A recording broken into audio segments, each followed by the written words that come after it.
Hey, it's Kelly here. Some days I wonder why I named a podcast Curveball. And this week, well, there's been a few to contend with. In a sec, you'll meet one of the heavy hitters from the World Surf League, another sporting tour that's been ruined by the COVID pandemic. I'd already been talking with Andrew Stark, the boss of the Australasian part of the tour, about the mad year he's had when out of nowhere he was hit by another curveball, which meant his already challenging year was about to become so much more trying. But the thing you need to know about Andrew Stark is that he's not the kind of leader who expects an easy win or who crumbles under pressure. Everything that I've done in the last 20 years in the surf industry and sports administration industry in my career have actually led to this one moment, in the context that the stakes are so high and it was so important to get the World Tour back and operational after cancelling the whole tour last year. We needed to start again. So to save the tour, he's just had to cancel the iconic Bells Beach and Gold Coast Pro events. Oh, look, it's been the toughest challenge of my entire career by far. And I didn't see it coming, but that's, how these things land on your lap. And we had to get the World Tour started again, and it was all eyes on Australia. We needed to deliver 4 events. We traditionally had 3, and we needed to de-risk those events. So we had to cancel Bells Beach, a 60-year history event. We had to cancel the Gold Coast event, 20 years of history and an iconic event as well. It's been a year's worth of work in a month, but we got there. He's been facing the backlash from that. Meanwhile, he's striking deals with 2 different state governments to host events there and setting up international quarantine bubbles. In fact, that all went down right after he walked out of my studio. And so once you're finished with this episode, make sure you go back and listen to our bonus episode with Andrew Stark, where he talks about how the sand has settled for the Australian and Pacific leg of the World Surf Tour.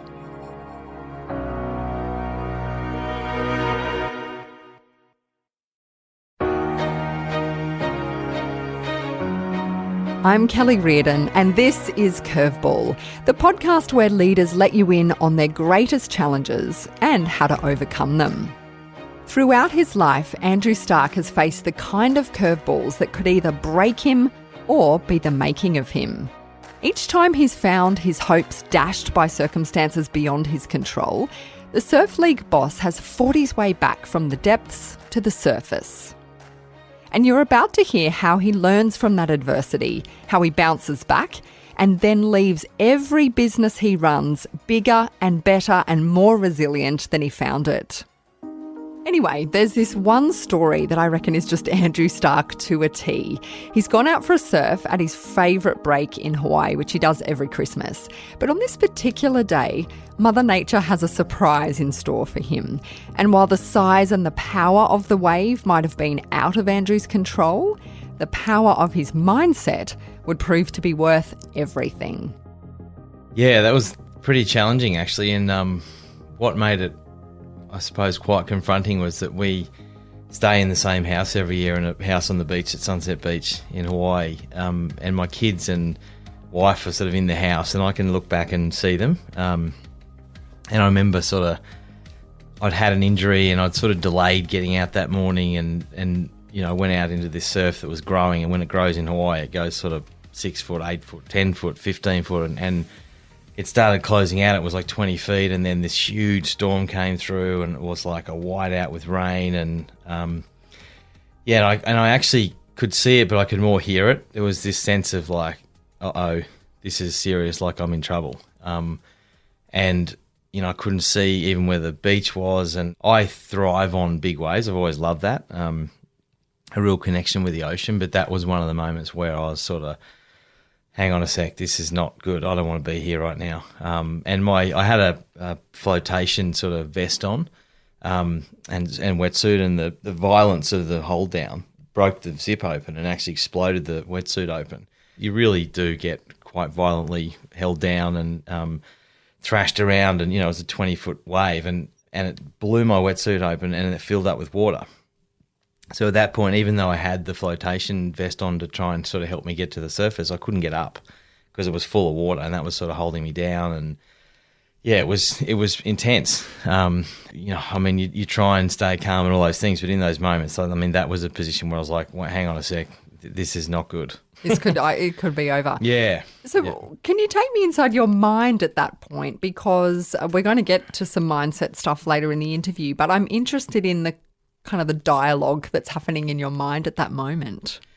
I think you've got to really just, from a mindset perspective, really go to a place of, very much task orientated in the context of like, don't panic, because the worst thing you can do in huge surf is panic, because then as soon as you panic, you run out of breath very quickly, and you go into a place. So it's sort of like, how do you keep yourself calm? It's actually just focus on the now around, I've got to get under this next wave, I've got to get back on my board, I've got to get to the beach. Like in that circumstance, I didn't want to know about being out there, and the storm was so violent. I just want to get to the beach. I've got to get in.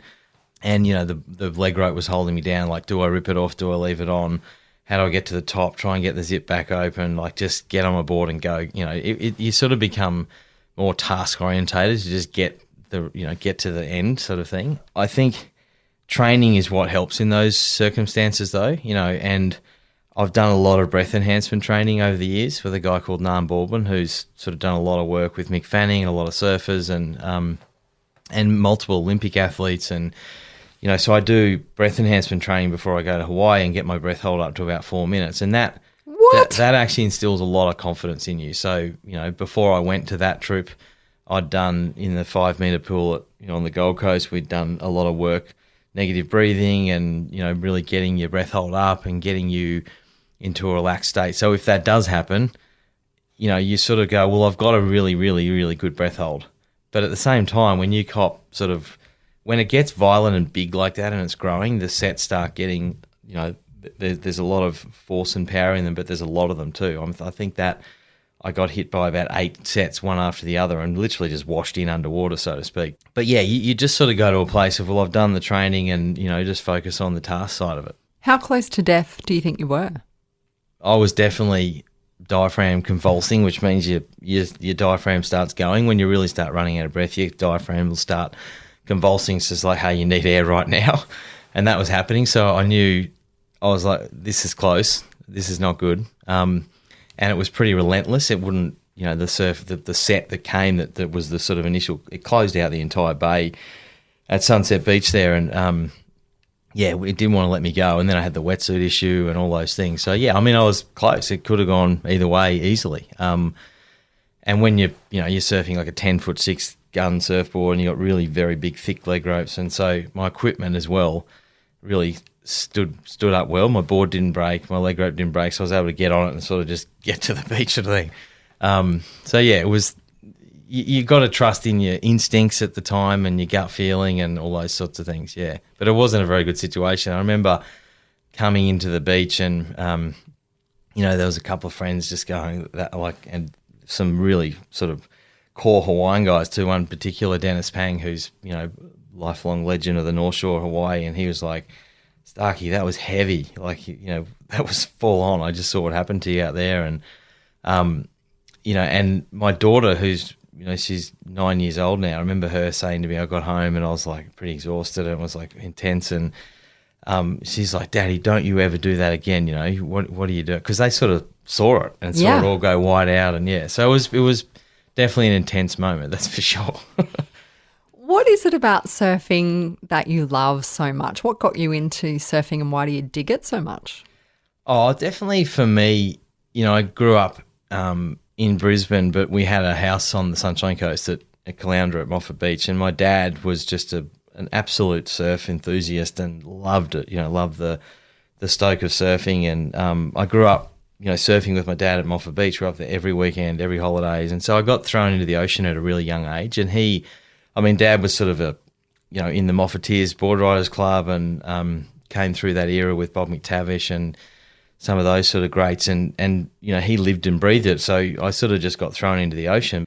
It's that freedom and it's the connection to the ocean, and you're just sort of in nature. And because surfing's not just about catching the wave. There was there's multiple times in life, but like there was an afternoon, it was the 30th of December just gone, and I'm usually in Hawaii every year, and I was at Currumbin Alley and there was, for some reason, Christmas holidays, there was this really good swell. There was nobody out. The sun was setting. It was like 7 o'clock. There was dolphins in the water. There was like beautiful orange sunset. And, you know, you're sitting out the back just going, how good's this? So it's not just about catching the wave and being on the wave, because that's exhilarating in its own right in terms of the speed and the adrenaline and just the feeling of, you know, surfing and being in the water. But then the attributes of the beach and the lifestyle and, you know, the salt and sand, and I just love it. I mean, it's more than a sport. You know, I think the really powerful thing about surfing is that it's a lifestyle. You know, and for me, it's a lifestyle and a way of life, and you know, many would say it's a religion. You know, you can have a bad day or whatever it is. If I go surfing, it doesn't matter how bad the surf is. If you get in the ocean, you just feel better. It's just, you know, it just is. So you are the general manager of the World Surf League for the Australasian region, and you've held that role for a few years now. What exactly does the role entail? So, general manager of World Surf League Asia Pacific, and we also own Kelly Slater Wave Company. So I sort of have two roles. Part of my role is running the World Surf League, which is essentially professional surfing, the highest level of the sport. Of the World Tour, there's 10 World Championship Tour events. We run 5 of those in this part of the world. So half the World Tour is driven out of the Asia-Pacific region.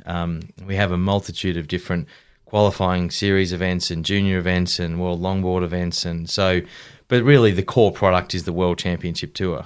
So it's organising events and dealing with, driving revenue into those events and logistically delivering and executing the events, dealing with broadcasters from a media sense. And so we have, a big team of people that really roll out big international multi-million-dollar events. And I'm interested in how difficult, or maybe easy, it's been to transfer surfing from largely a recreational pastime, as you mentioned, into a professional sport. Yeah, it's an interesting one because it's sort of, the Association of Surfing Professionals, when it really professionalised and they started crowning world champions was only 1976. It was actually the year I was born.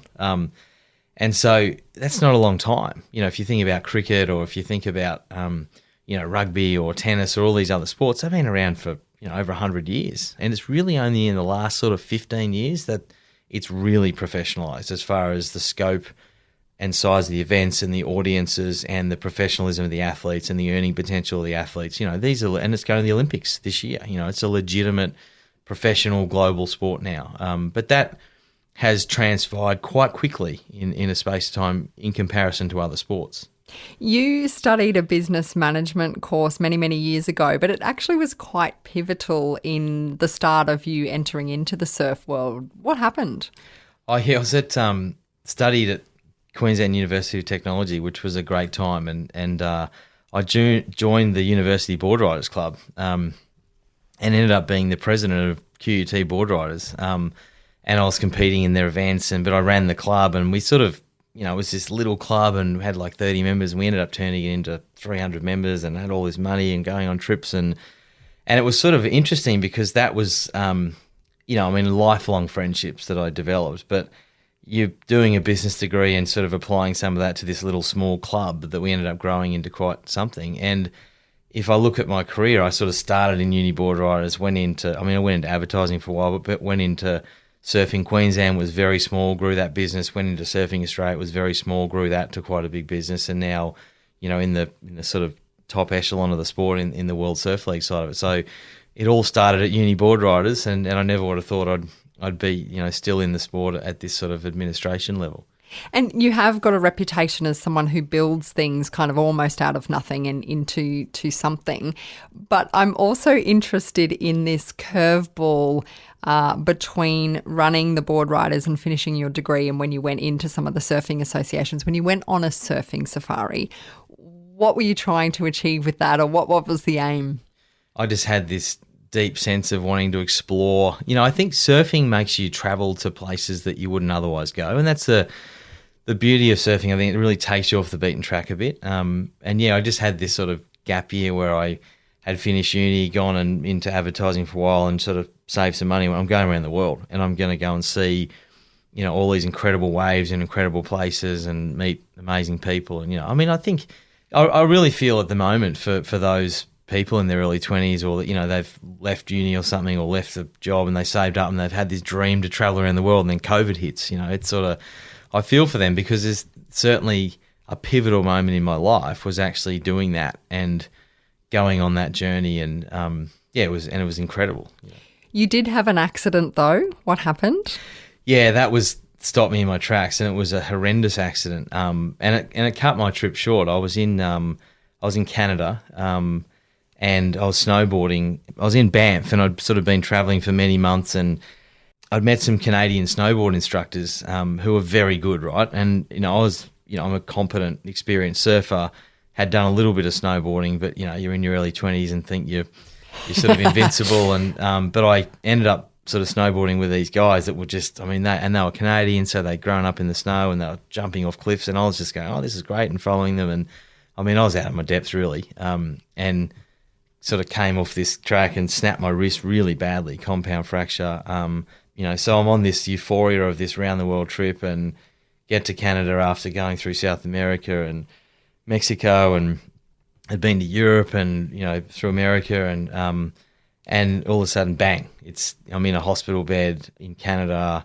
And then I got it operated on, and then came home, and the surgeon back in Brisbane actually said, oh, this is a disaster. It's like a high-velocity, high-speed motorcycle accident. You've really ruined your wrist, and you're going to have a bone graft from your hip, and it's just 6 months, and I had 5 operations. And, you know, so I had this sort of period of an amazing time going around the world and, like, living life and going, this is incredible, to just stop and, wow, you know, a really crucible moment in life where you just sort of stop you in your tracks, and you got to really, makes you sort of look within, you know, to get through it. This becomes quite a crucial moment, because I imagine this accident means you can't surf again. Well, I couldn't surf I knew I'd be able to surf again, because I'd do whatever I could too. But did you think you might not be able to? And I couldn't, you know, that year I had 5 operations and I couldn't surf for months, and it was really challenging. And I made the surgeon actually said, well, you can either, you know, push your wrist in what direction do you want it to, because look at it, it's not very good, okay. right? So for people at home, you can't, is that flexion or extension? But your wrist, flexion's shocking, terrible mobility. Yeah, it's still bad to this day, but you learn to live with it. But I said, no, I need to be able to get up on a surfboard, so you got to push it back that way. And he said, okay, because you can't have both. You can either have it's going to be bad that way and good that way. Okay, I'm not going to play piano, but can I ride a surfboard, basically? And that's all I really cared about, was like, because surfing, you know, it's such a part of me that I was like, I can't live without that. Was this the first time in your life you had to really draw within and think about your mental toughness?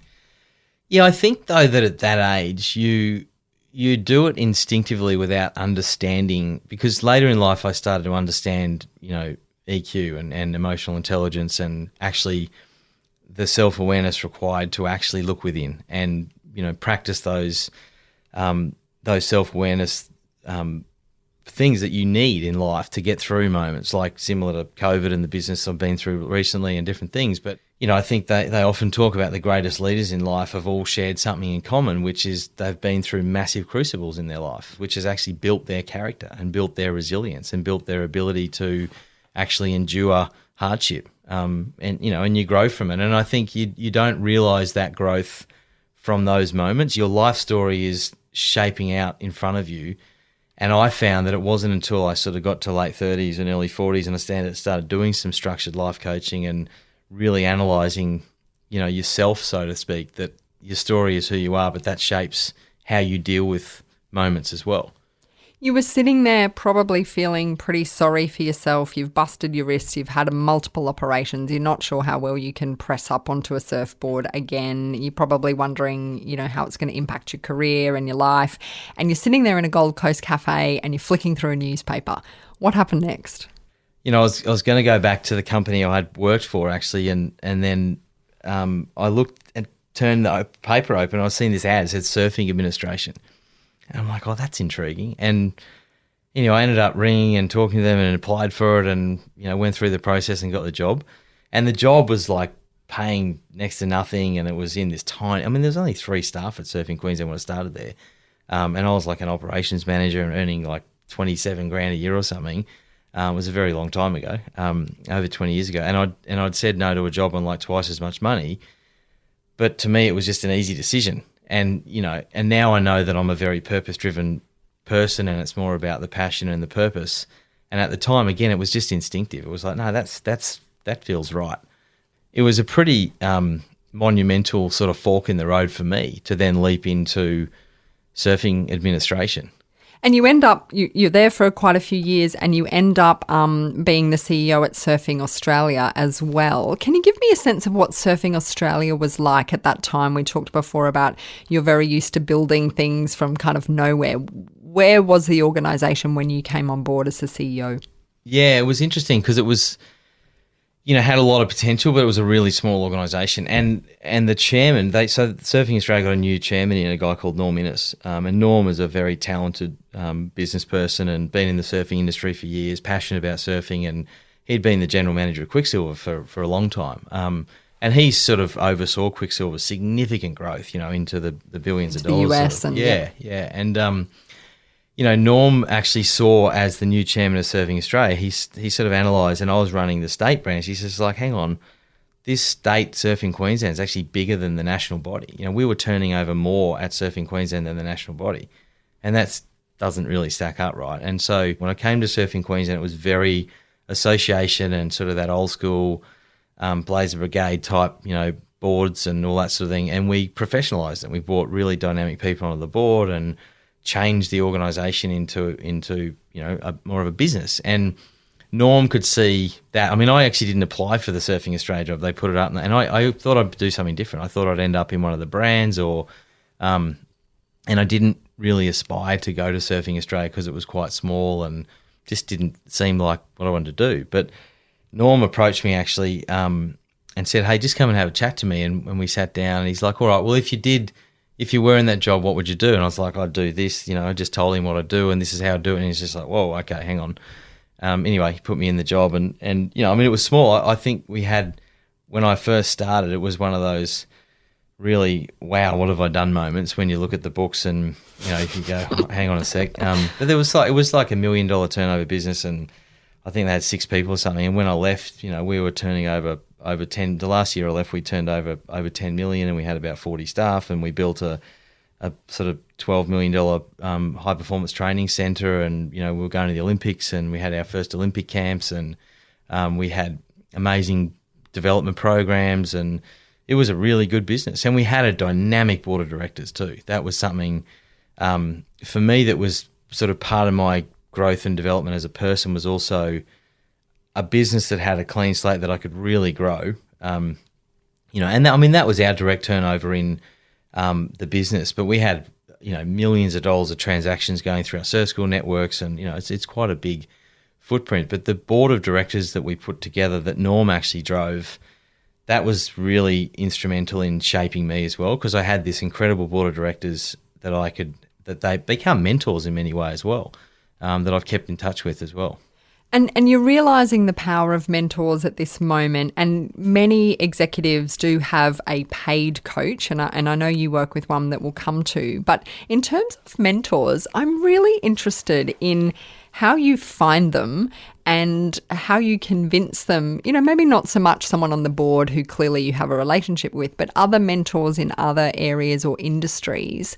How do you kind of make that relationship happen? Are you cold calling them? How do you convince them to help you out? It's interesting, I think you just got to have the courage to ask. And, that was something, I was lucky because one of our board of directors, a guy called Matt Finnis, Matt was at the time, the CEO of the AFL Players Association, has since gone on to be the CEO of St Kilda Football Club. I had said to the board, hey, I want to do some development work, and you got some ideas. And, Matt said, yeah, spend some time with Ben Crowe, and it was Ben that sort of really shaped me to say, hey, part of the whole leadership journey and life coaching is actually setting up a support network and a mentor. And I asked him the same question. We're like, all right, well, how do I approach that? And he's like, well, find the types of people that you resonate with and that you respect, and and just ask them. So, hey, can you work with me as a mentor? Can we spend a couple of hours every quarter together and have a coffee? And I've done this with friends or staff and teams of people where I've actually helped them find a mentor, and you'd be surprised when you actually just ask. And I think for me, I lent on mentors, and I continue to, because I haven't had that father figure too. You know, I had my dad's best mate, a guy called Ian Dixon, who's been instrumental in my life, like a fatherly figure. He's like a hero to me, Dicko, because of what he's done to be there for me in support. And, you know, that's not a relationship where I go, hey, will you mentor me? It's just sort of like almost like a father-son type respect. But yeah, I think you just got to ask, and then it can take on its own life of what it becomes. And also it will ramp up and down when different things are going on in your life, right? You know, you might not talk for a long time because there's nothing or you feel really safe and confident things are going well. I mean, I've spoken to some of my mentors a lot more than usual in the last 12 months because we all have, yep. It's been a rocky road. It certainly has. And so you mentioned there this father figure that came into your life at a time when you needed it. Do you remember where you were when you found out about your dad? Oh, clearly. Yeah, still. I mean, it was over 30 years ago, but like crystal clear, yeah. And it was Ian Dixon, Dad's best friend. They were born on the same day. And they were, you know, we were growing up together and had similar age kids, and, you know, our dads were best friends, and we you know, when you have those family units and you just spend a lot of time together, their houses were next to each other at Moffat, and we spent every holidays, and they were tight. You know, they surfed together, and yeah, I do remember that moment. And Ian Dixon, Dad's best friend, and Dad's brother, John Stark, came to, we were at my grandfather's unit on the Sunshine Coast, and they came in, and I just remember my mum screaming, and then, you know, that obviously told her first and then sort of told me, and I was just I was 12, so it was pretty confronting and just like, what, you know, yeah. And, you know, even like thinking about it now, because no one's probably ever asked me that question about, can you remember when? I do, and all I want to do is go to the beach. You know, and I've never even said that to someone before, but like that, thinking about it and talking to you now about that actual moment, like all I could just think of was like, I just want to go to the beach. And I remember walking down the beach, you know, and you're just overwhelmed by the whole thing. And I mean, it was confrontational, because it was also, you know, my poor mum. I mean, it happened on the 10th of January, and she turned 40 on the 12th of January, and the funeral was on the 13th, which was Friday the 13th, and then I started school, brand new high school, like 10 days later at BBC, and didn't know anyone, and went into this new school. And so, you know, it was a very confrontational, and Dad died, you know, he took his own life from post-traumatic stress disorder from the Vietnam War, and that, you know, so it was pretty confronting. If I look back on that, that's just also my story. That's who I am, and that's, you know, the journey I've been on, and it shapes you as a person. Do you think that's why you're so anchored in the surf? Oh, for sure, because surfing saved me. You know, I could have gone in any direction, right? I think it would be fair to say that children who go through moments like that type of trauma of the loss of a parent or marriage breakdowns or anything, I mean, some of them don't cope with that very well, and for obvious reasons, you know. But I threw myself into surfing. I was just obsessive about surfing in the ocean and just that passion. I mean, I was lucky at BBC too, because Brisbane Boys College, private boys school, I was very lucky to have that as a stability, and, you know, all the teachers there, and sport. You know, I was in rugby and rowing and tennis, and like I really threw myself into the school and sport, which was good as well. But surfing was definitely what really just kept me centered, and it still does. Like I surf every day, and whenever I'm not feeling well, or, you know, I've got obviously a lot more self-awareness at this age, but it's just like, just go surfing. Yeah. Just go jump in the ocean, because I know it's my medicine. Did you know at the time that your father was suffering from post-traumatic stress? You mentioned there he'd gone to the Vietnam War, he'd come back, you know, the way that veterans came back in Australia and weren't really warmly embraced, and then he found himself, as I understand it, at a march in Sydney. Yeah. Yeah, I mean, that's, you know, I mean, for sure I did, because I was there when he had his breakdown, and that was overly confronting, you know. So there was a march for the Vietnam veterans to welcome them home, because when they did bring them in, you know, back in the sort of late 60s, early 70s, when they came back, they were brought in at like 3 o'clock in the morning, and there was protesters there and spat on, and they were just told, just go home and don't talk about this again. Like, great advice. Not.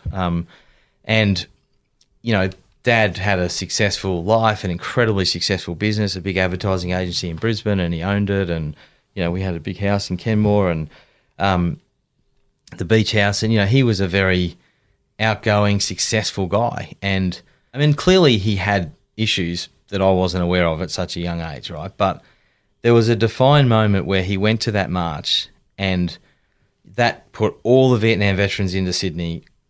They hadn't seen many of them since Vietnam, had this huge ticker tape parade.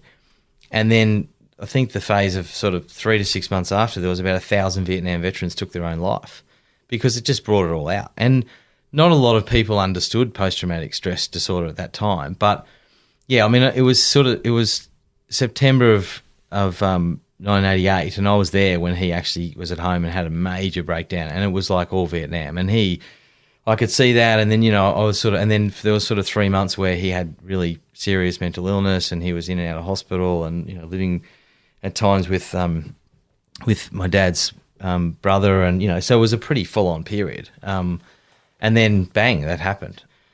Yeah, so I definitely knew, and even, you know, to this day, he left notes saying it was all Vietnam. Like, I knew, you know, it was clear what happened. Yeah.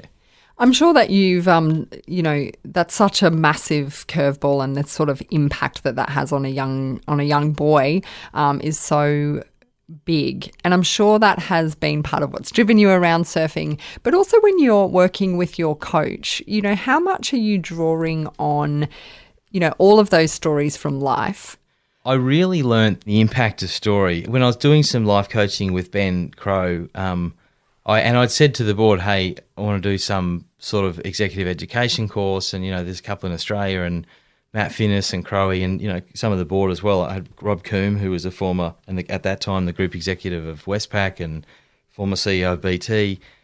All those guys said, no, you're going overseas. Like, you know, you're a capable CEO. We want you to go and experience Harvard or Stanford or something like that. And I was like, oh, wow, okay. And I went to Harvard University and did a leadership course called Authentic Leadership Development. And Bill George, who wrote the book Discover Your True North, the entire sort of mechanisms of that is that your story shapes who you are. And what you do at that Harvard leadership course, you know, I think 120 nationalities, you know, a couple hundred people, and you come in, but you break out into groups and you actually tell your life story. And you very quickly learn that it's your life story, and not only your crucible moments, your most crucible moments, like losing my father and like breaking my wrist and, you know, these things in life, but they just shape who you are. It's not something to hide from or run away from. It's just embrace it, because those moments just shape the character you are. But it also delivers your values and your purpose in life. And, you know, when you start really thinking about and doing work on yourself. Yeah, so that was where I really understood the power of story, was doing that Harvard Authentic Leadership Development course. You know, and again, you talk about mentors. Like, I remember being at that course, and Professor Bill George ran that course, and he wrote that book. And I walked up to him after a lecture and said, hey, can I spend some time with you? Like, can I, you know, I'm from Australia, I've come a long way. I'm in Boston in Harvard University. Do you mind if we catch up? And he's like, yeah, sure, no worries. And we ended up having like an hour and a half chat together, and I was asking about my career and all this. Yeah. And I said I went back to the sort of classes and lectures the next day and said to some of the group, oh, I caught up with Bill. And they're like, what? How'd you do that? I said, I just asked. You know, it's the same as the mentor thing, right? And I had this policy. It's so true, isn't it? Just ask. If you don't ask, you don't get. You know, it's so Aussie though, don't you think? Well, I mean, it takes confidence, and, you know, but if you don't ask, you don't get. You know, it's the same as surfing. If you never go, you never know. If you don't go and take that wave, you're never going to actually know what that experience is. Yeah. And look, the Bill of Rights is something Crowe taught me, which I sort of live by. It's do the right thing at the right time for the right reasons, the right way, with the right people. And so it's sort of a decision-making checklist. It's just, you know, stop yourself. And I have it actually printed in my office right in front of me. It's like, if you're making decisions or crucial decisions, so hang on a sec. Is this the right thing to do? And particularly, is this the right time to do it? I mean, in the last 12 months with COVID, you know, we've had to say no to a lot of things. And, it just makes, the right people, especially if you're a values-driven person, you want to work with good people, with good character and good values. That's a really important attribute, and you want to trust people. So, yeah, the Bill of Rights is something that I sort of look at most days of the week and make a lot of decisions by, in life and in leadership in business. Like, I think often people just make a decision too hastily and too quickly and too reactively. And, I've learnt, a very good friend of mine, Don O'Rourke, who's, in another part of our business, Kelly Slater Wave Company, but we built the High Performance Centre together. He's a big property developer and is the owner of Consolidated Properties in Brisbane. He's always said to me, Andrew, and Don is a very astute man, and he's always said, sleep on it. Like, use the 24-hour rule. It's like saying, because you can get wound up very quickly, but if you just digest it and come back to that same decision 24 hours later, you will very often make maybe the same decision, but your mindset around that decision will be a lot more confident, and you'll be able to make it with confidence and courage, and you'll know that it's the right thing to do. Or you'll completely change your mind and go, and I mean, you see that in business so much where people are reactive, and they fire an email off or that sort of thing. It's just like, no, like, just stop and digest and make the right decision and give yourself the space and time to make the right decision.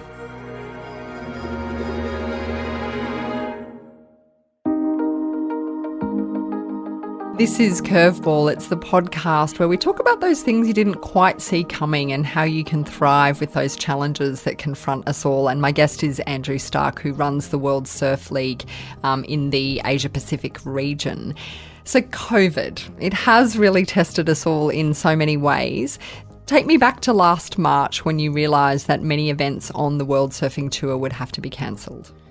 Yeah, that was it was really a challenging moment for sure, and the world was spiraling out of control. I was in Sydney, and never forget, we Eric Logan was our new CEO at the time. He just started in early January. The poor guy started, and then like the pandemic hit 60 days later or something. But Eric, I mean, he's actually the former president of the Oprah Winfrey Network, and so he's been a leader a long time in his life, and very experienced leader, and has been through a lot of different challenges and so on. And I remember I'd woken up it was Friday the 13th in Sydney, and we were running the Sydney Surf Pro, major surfing event. We had New Zealand starting on, and we had 200 international athletes in town, all the top stars in Sydney. One day to run on the Friday. We had the New Zealand major event starting on the Sunday, and it was completely built. I mean, like the whole thing, multi-million-dollar event, infrastructure in Piha, New Zealand, advanced, team of people already there. There was beer in VIP fridges. That's how ready it was. And then immediately after that, a week after that, the Gold Coast, Quicksilver Pro on the Gold Coast was starting the World Tour event. And so, and then Bells Beach, so it was the Australian leg. It was like all of the main events in town, and, everyone here. And Eric said to me, Andrew, we have to stop. We're cancelling the events. And remember, he texted me. I woke up at like 3 or 4 in the morning, because there was a lot going on, and there was talk of the F1 cancelling. What's happening, and flights in the world. It was at that point in time, sort of mid-March, it was really heating up, and like the NBA cancelled in the US, and the US were a bit ahead of sports shutting down as well. And Eric had very good visibility over that, and he rang me and said, "We're shutting down. I need you to stop Sydney now. We're stopping New Zealand. We're shutting the tour down." And I was just like, what? Are you kidding me? Like, really? Because you still think, and Australia, it wasn't that bad yet, and we didn't really understand what it was, the pandemic, and that, like. Yeah, he really is sort of 2 weeks ahead of you because of what's going on in the US in terms of understanding the wave, to pardon the pun, that was heading your way. Absolutely. And he was like, "No, Starkey, we're shutting down. I want you to stop the Sydney event." And I remember pleading with him. I said, look, I think, and the Sydney event was supposed to finish Saturday afternoon, and this was Friday morning. I said, listen, I reckon we can finish this. We'll probably finish in the dark tonight, but just let me finish today. And then that event's finished, right? We'll crown the champions. They were on the stage in the dark that night on the Friday night, and that was the last event, and we stopped, and we had to tell New Zealand, I had to ring New Zealand and our whole team there and the New Zealand government, say, hey, we're not running. And even, it was interesting because they were even really confronted by that. They're like, what do you mean? Like, we're ready. And, you know, and then their Prime Minister came out like several days later going, the country's shut, you know, and I was like, oh, hallelujah. Like, you know, and everyone was like, oh, right, geez, we made the right call. We wouldn't have been able to, you know, run anyway. But yeah, I mean, it was a confronting, and, you know, we had to go into damage control, and there was, it was a really tough time. But interestingly, I felt very confident through that process, and almost a sense of calm. A couple of people that I work very closely with, some team members said, oh, you're pretty calm, like, given everything that's going on right now, you're feeling, and it's like, well, look, the worst thing I can do as a CEO or leader and GM of this is like freak out or come across, like, of course, inside I'm going, holy shit. Yeah. But outward facing, I've also got to put on a very strong, calm, confident positioning here. It's just like, we got to very switch to acceptance and accept the fact that, okay, this is happening, and focus on what the solutions are, not the problems. Okay, we've got to cancel. So what are the tasks involved to cancel? Not, oh my God, it's cancelled, and what are we going to do? And, you know, and limit the damage financially, and limit the damage, you know, in regard to shutting all those events down. And it was really difficult. And, you know, I mean, we went on to interimly shut the Australian leg down, and then we cancelled the entire world tour. The first time in the history of the sport, we shut the entire world tour down. And how many international surfers did you have in Australia that you also had to try to get back out to home, California, wherever they'd come from? Yeah, that was an interesting one, because a lot of them wanted to stay too. They were like, I don't want to go there, you know, and it was Australian surf season and they felt safer here. A lot of them stayed, and some of them went to different parts. But, oh, look, I mean, in Sydney, the draw was 112 men. There was 64 women there. So, you know, it was a couple of hundred surfers there, and then all the other bigger name internationals came in for the World Tour events. They were already in town. So it was 200 or 300 surfers, internationals, plus staff and talent. And, you know, we had hundreds of people here. And each one of those surfers comes with shapers and coaches and, you know, their own family members and sports psychologists and trainers. You know, there's probably 1,000 people in Australia just surrounding our event. Economically, you would have taken a hit like every industry. And so, you know, what has that meant? What has the lack of international travel meant for surfing? You know, what's been the impact for your industry? I mean, it was brutal. It was financially really damaging. You know, our sport in particular is unique in that we're not a stadium sport. So we don't have, you know, we don't fill the MCG, we don't fill the Gabba, we don't have that ticket revenue. Our broadcast rights deals are not as anywhere near the size of the other sports, because they can say, yes, we're on at 7 o'clock on Saturday night, the kickoff, or, you know, the game starts at this time and so on. Surfing has... Yeah, you wait till Wednesday when there's waves, exactly. right? We have a World Tour event that's got 11 days, and we turn up on the first day, and if the waves are on, we go, and if they're not, and, you know...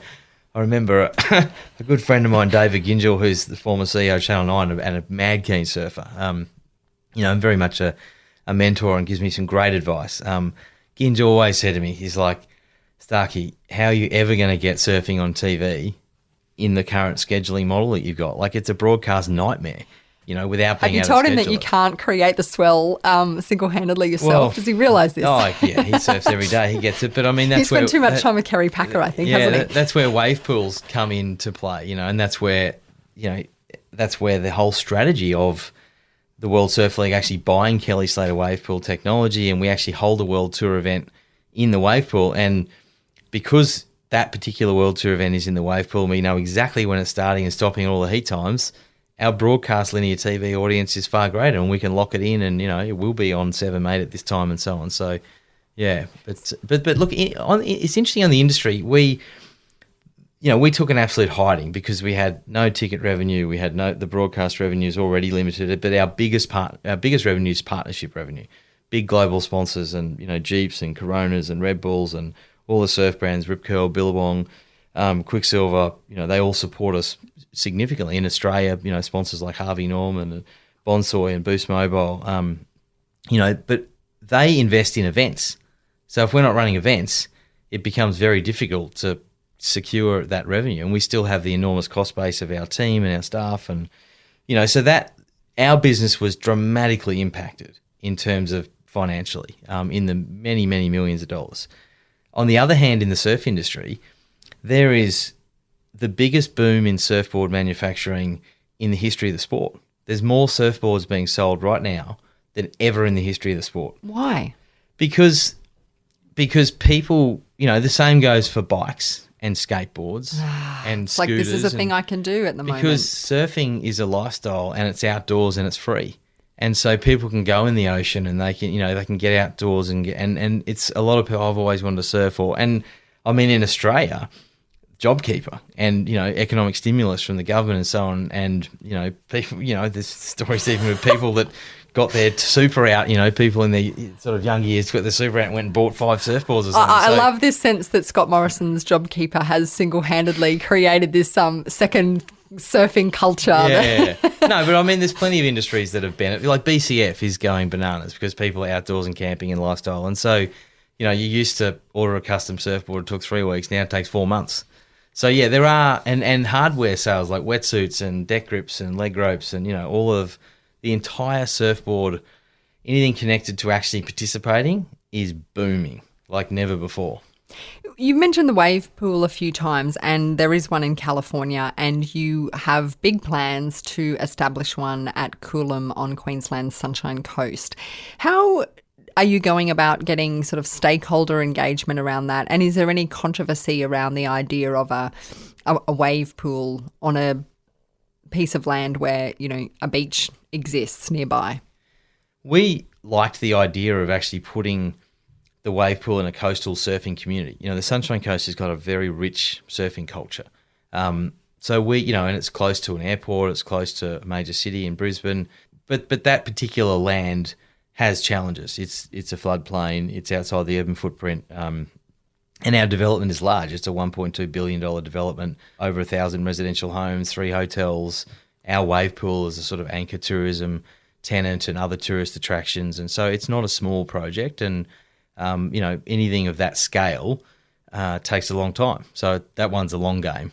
How important is it for you to bring on, it's called the Kelly Slater Wave Pool, to use the profile of surfers in the business? And has it been controversial in any way to make that shift from like surfy bum culture to professional business, lot of money, deals?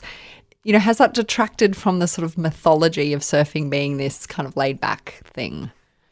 Oh, I don't think so, because now they're accepted as professional athletes. Mick Fanning was probably one of the ones that really turned the tables in that regard around his dedication to training, and, he had a full entourage around him that took him to world titles, and, and then other surfers started really going, well, hang on a sec, we've got to get serious, and training and, teams of people around them. And, so, and look, I think in any sport, ultimately you have to tell your story through your athletes.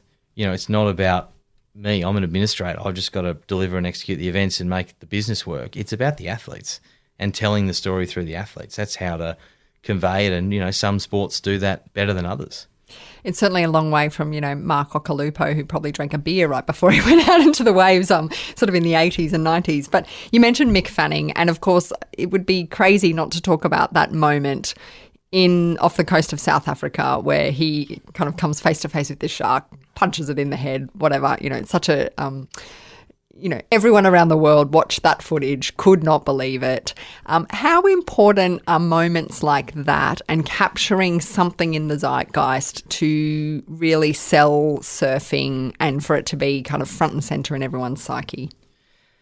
Yeah, I mean, look, you want moments in sport. Everyone and every sport, wants moments. That was an incredibly challenging one. You'd never wish that upon anyone, right? And really challenging for Mick and Julian, who was in the water. And but I certainly, and I sort of felt for Mick a bit as well. Like the guy had won 3 world titles, and all of a sudden he's, many people knew him from a more mainstream sense because of that incident. And he would want to be known as a professional surfer that won 3 world titles, because he's one of the best in the history of the sport. But look, I think, those, unfortunately for us, it's been sharks that have actually created that in some cases. Bethany Hamilton's another one, and even in our event, our women's event in Maui in December, the first day of competition we ran, we arrive at Honolulu Bay for the finals morning. We haven't run an event in a year.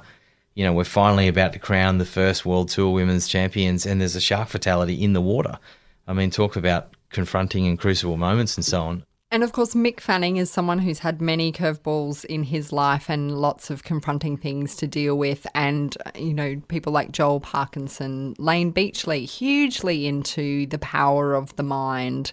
Do you think there's a trait that you see in some of that top class of surfers that you think comes back to, you know, some sort of mental toughness as opposed to just brute athleticism? Oh, absolutely. Yeah, and I think that's the case for many sporting stars is mental toughness. You know, often it's not the best skill set athlete that wins the world title or the gold medal. It's often the strongest mindset, the person that really understands themselves and has that strength of character and resilience and, you know, the things you need to win. And Mick Fanning had that in spades, you know, and his own journey of the shark incident and the loss of his first brother and then his second brother, and, you know, the way he stood up and, you know, his strength of character is phenomenal. And that those ingredients of character and self-awareness and that resilience is why he continued to win as well, you know, and became such a formidable competitor. I'm keen to hear more about the female surfers. You oversee both competitions. What's the growth trajectory like for female surfing? Oh, it's incredible. I mean, women's surfing in the last 10 years has been amazing. I mean, there's been two really big pivotal moments in surfing. The first one was Blue Crush many, many years ago. You remember that movie? The film, yeah. And they call it the Hollywood blockbuster effect. There's like, you know, they can have a Hollywood blockbuster. It might be a Bond film with an Audi and the Audi sales go through the roof. You know, surfing, female participation in surf schools in Australia and globally after that Blue Crush movie went through the roof. Yeah, wow. It was really interesting. And then in the last sort of 5 years with Steph Gilmore, you know, Carissa Moore, Tyler Wright, you know, Sally Fitzgibbons in Australia, the Lakey Peterson, like the talent level of the surfers. So the men's sort of trajectory of performance has certainly got better and they continue to get better. The women's trajectory of surfing performance and their skill set has much steeper. It is so steep. It's unbelievable, their performance levels and their training and their own, you know, they're legitimate athletes. And we've done a lot of work with the World Surf League and, you know, hats off to our owners in our company where we actually were one of the first sports in the world to come out with equal prize money. Yeah, I was going to ask about that because I know you were one of the first sports to do that. And I'm interested in how that decision came about. Like who led that and why and how did it come to be? Oh, it was driven, you know, by the owners of our company and at the time Sophie Goldschmidt was the CEO of the World Surf League who sort of recruited me when she was the CEO there. But it was driven by our company as something that they truly believed in the context of, you know, women's surfing was really progressing and they could see how, you know, it just wasn't right. You go back to the Bill of Rights. It's the right thing to do for the right reasons. It was the right time to do it.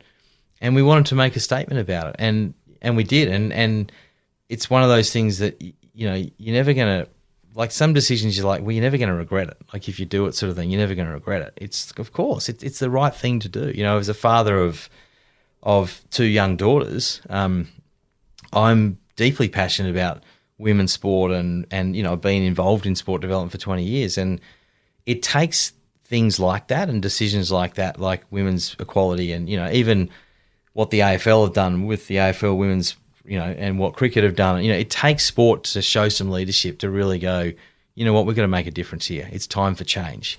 How are they treated though? Because, you know, if you paddled out as a girl, even in the 80s, yep, you know, blokes dropped in on you, they shooed you out of the water, you know, like there was a bit of that sexism. Yeah, and I mean Lane Beachley, who, you know, I know very well and who was the chair of Surfing Australia at the sort of last couple of years when I was there, she has a lot of stories of that in particular. But look, I think that is definitely getting better. And I think the fact that the numbers of girls in the surf, but also their ability in the surf and the fact that there's a genuine acceptance now of the power of the World Tour and a lot of respect. You know, surfers now talk about and follow surfing, women's surfing, and talk about, oh my God, did you see, you know, Steph Gilmore? Did you see Tyler's wave or Carissa Moore? You know, like that. their standard and their skill level is incredible. What about climate change? What is the conversation happening in the surfing community around what will happen to the sport should temperatures in the waters, or when temperatures in the waters rise? Oh, it's a real issue. And, World Surf League actually have a foundation called Pure. And Pure is very much around ocean conservation and creating awareness around the importance to protect our playground. For us, our field is the ocean, and without it, we can't participate and enjoy our sport and lifestyle and go surfing. So, it's really, really important. But it's something I'm really proud about with World Surf League is that we have Pure, and we have commitments around, we're a carbon neutral organisation, we have plastic free events, and so we have a lot of commitments of our own to events and to our business that are responsible in that respect. And just finally, you've mentioned a lot of people in this podcast that are, key relationships for you. You're very, very well connected, from everyone who's run Channel 9 through to people who've, run the Oprah Network and everything in between. So what is next for Andrew Stark? Is it to remain in surfing, or have you got other industries you'd like to build up out of nowhere as well? Yeah, it's interesting. I've been thinking a lot about that, and I talk a lot to my wife, who's, my wife's in many ways my best friend, Belinda. She's an amazing support and understands me and puts up with my passion for surfing. But we've been talking probably a lot more together this year about what is the future. I think COVID's made a lot of people just sort of stop and think and just go, maybe just, the world needed to slow down, right? Everyone needed to slow down. It was ridiculous. It was going at this fast pace. And and I think, certainly surfing for me is something I'm passionate about and purpose driven. I've also been in it 20 years. So, I'm passionate about where this business is at now and what's ahead of us in the next few years. And I'm sort of focused on, hey, we're going to get through what we're getting through at the moment, because it's a pretty tricky time. Something for me that I'm really interested in is actually leadership development and actually coaching people and sharing, leadership. And I see, things like the Bill of Rights, or one that I really love that I share with a lot of people is the cup of tea principle. So whatever I do in my future, and the cup of tea principle is trust, empowerment, alignment. It's like, do you trust the people you work with, and are you connected to them, and build connectivity through connection, mindset, and vulnerability, and empowerment. Like, trust them, so empower them. Like, give them the oxygen and the energy and the safety and the trust to work and do their job. Let them go. Like, you can't try and control too much, because it doesn't bring out the best in people. So trust, empowerment, and alignment. Like, be aligned. Like, you got to be aligned. So I think whatever I do, I just want to be in a framework of the cup of tea principle. And when I've had other opportunities, I had some great opportunities through that period at Surfing Australia for, CEOs of other sports or other jobs, where I had some people approach me about, and I'd talk to mentors, and, I remember talking to Crowe about it, and he's just like, well, how does it fit with the cup of tea principle? Like, do you trust those people that are talking to you?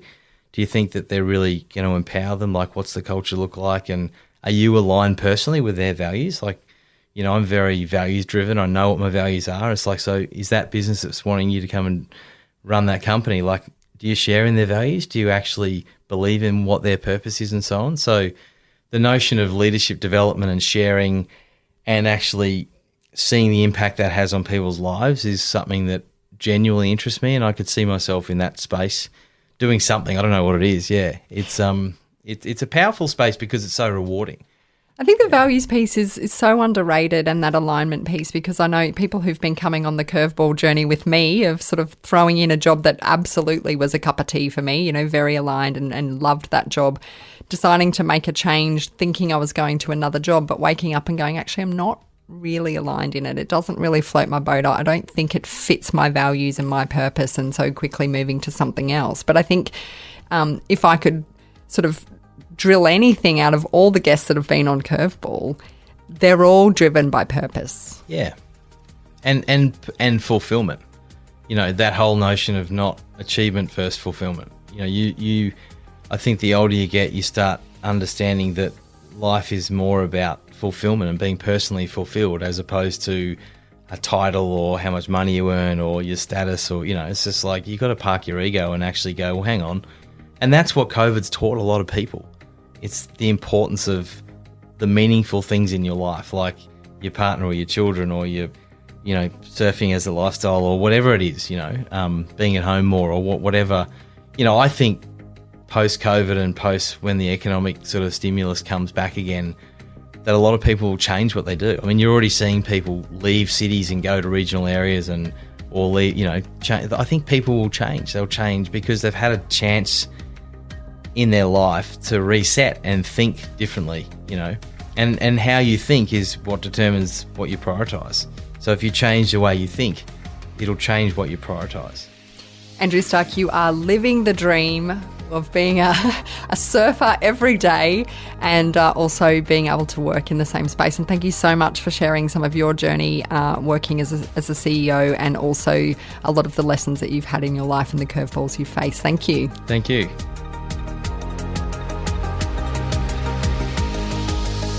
What a story. So many curveballs.